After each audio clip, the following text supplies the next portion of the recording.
LEGO Star Wars The Skywalker Saga is a nostalgic trip down memory lane for anyone who was lucky enough to experience the original LEGO games back in 2005. But does it live up to the old school hype 17 years later, and what exactly have they done to mix up the formula? Let me take you on a quick journey on what you can expect and give you my thoughts on the LEGO Star Wars The Skywalker Saga. An elegant weapon for a more civilized age. This iteration of LEGO Star Wars takes you through all 9 mainline Star Wars films, which in itself is very impressive, allowing you to experience all the moments you love in a thoroughly entertaining LEGO format. Unlike the old school games though, they have opted to voice the characters with plenty of unique voice lines that are surprisingly entertaining.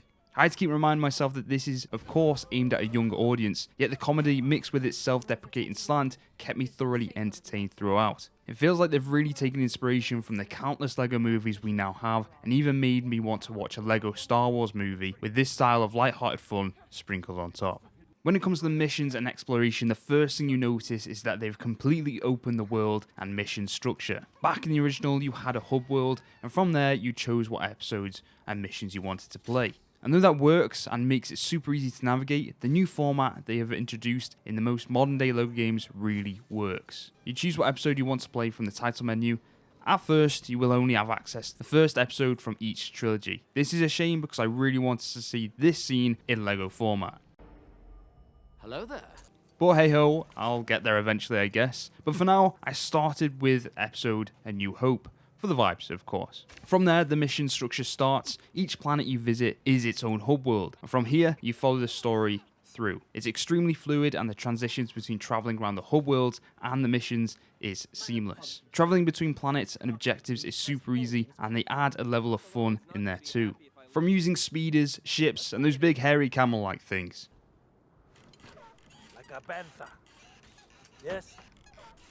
Depending on where you need to go, you travel in style and even get into dogfights. It is a little bit of a gimmick, but a fun one that lends itself to exploration excellently. Though the world is fairly open at the start, there are plenty of areas that will be blocked off to you at first. This is down to a couple of main mechanics. Firstly, character classes.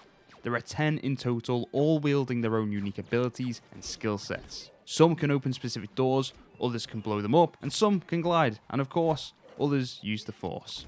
You'll constantly come across areas and missions that can only be accessed by a specific class, encouraging you to replay those missions, which is a staple of the LEGO games. This can also open up side missions out in the hub worlds too. As you explore, you will come across NPCs with little requests or pointers to an unlockable. Many involve just solving a simple puzzle or a little platforming session. But again, others require a specific class that you just might not have access to yet, especially early on. If you're an avid collector, you might find this a little frustrating or very rewarding. Personally, I do like it. I probably won't aim to 100% this one though, but I am happy about the layers of content here and the little puzzles that are a nice distraction from the main story. This does lead us nicely to the collectibles and what they are used for. There are so many types of collectibles like in most LEGO games. The main ones you'll be looking out for are the blue Kyber bricks though. There are 1,166 of them across all 9 films. You unlock these in 7 different main ways. 1, completing a level for the first time, then achieving True Jedi, completing the level challenges within the mission, finding all the mini kits in a level, from Kyber comets and side missions, and again, puzzles. But they're not just collectibles, no. These act as a form of currency too.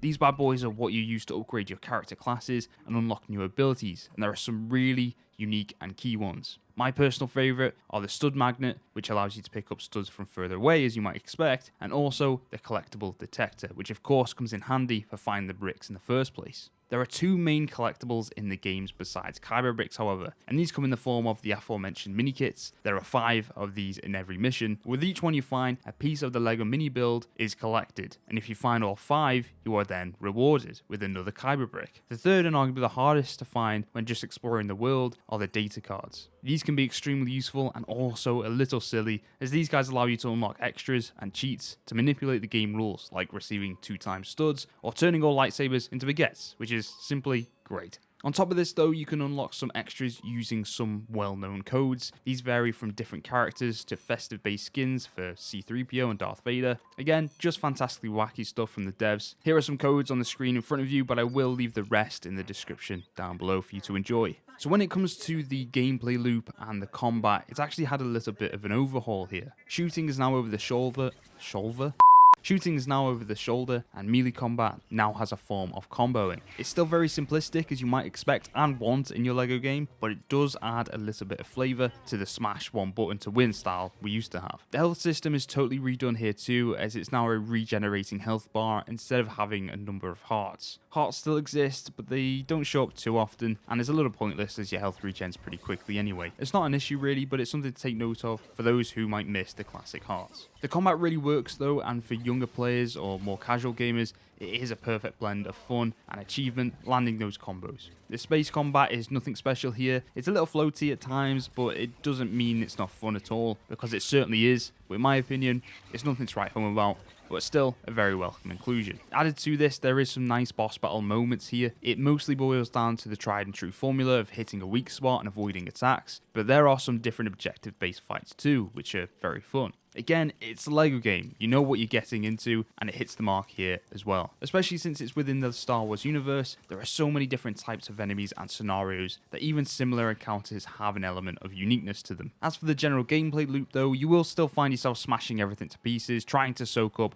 all those precious studs, and again, aiming for true Jedi on your first run, which in most cases just won't happen, let's face it. Searching every corner and ledge for those hidden unlockables, to be honest, I did start to feel a little burnt out and found myself just wanting to enjoy the story and gameplay. I had to force myself and try to switch off my brain to the possibility of missing something within a mission. Maybe that's just me, but boy does it do my OCD in if I don't check that hallway. There's likely just going to be a dead end anyway.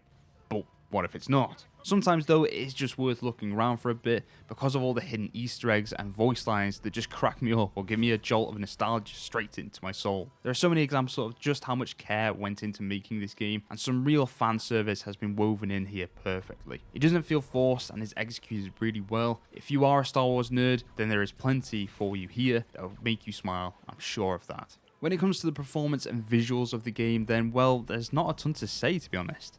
It looks great for a LEGO game, and if you're expecting more than what is on offer here, then your expectations may have been a little too high. The lighting on the LEGO figures is fantastic, the shine of the plastic and the little creases and imperfections on the characters is great. The worlds are fantastically put together and find a great blend of being faithful to the original look, yet blending into the LEGO format. That being said, I would have loved to see a ray tracing feature in this game. Yes, I know it's a little overkill and maybe a little bit silly to want, but I can't help but wonder how good it would look. Maybe it will come. Help me, modding community, you're my only hope. The performance is excellent across all platforms from what I can see. Even on the Nintendo Switch, on split screen, it's still playable. And thankfully the PC port is great. No bugs, glitches or performance issues, other than very minor stuttering during cutscenes on occasion, but really nothing noticeable. In conclusion then, what are my thoughts overall? Well, LEGO Star Wars The Skywalker Saga is a breath of fresh air that the gaming industry needed, I think. With so many disappointing games released even after delays, I did have my worries, but this really hit the mark. It didn't blow me away, and I don't think it'd blow anyone else away either. This is not an Elden Ring, but it is a certainly well-made product, crafted with passion and dedication with a clear direction. It avoids microtransactions and the live service, and sticks with what LEGO games do best. And for the price, the content on offer and the polish, you can't fault it. I'm very happy with it and thoroughly enjoyed my time playing another LEGO Star Wars game after all these years. I think you will too. Well, that's it guys, thank you so much for watching this far, I really appreciate it, you are absolute legends. If you want more, feel free to stick around by hitting subscribe, but until next time, cheers.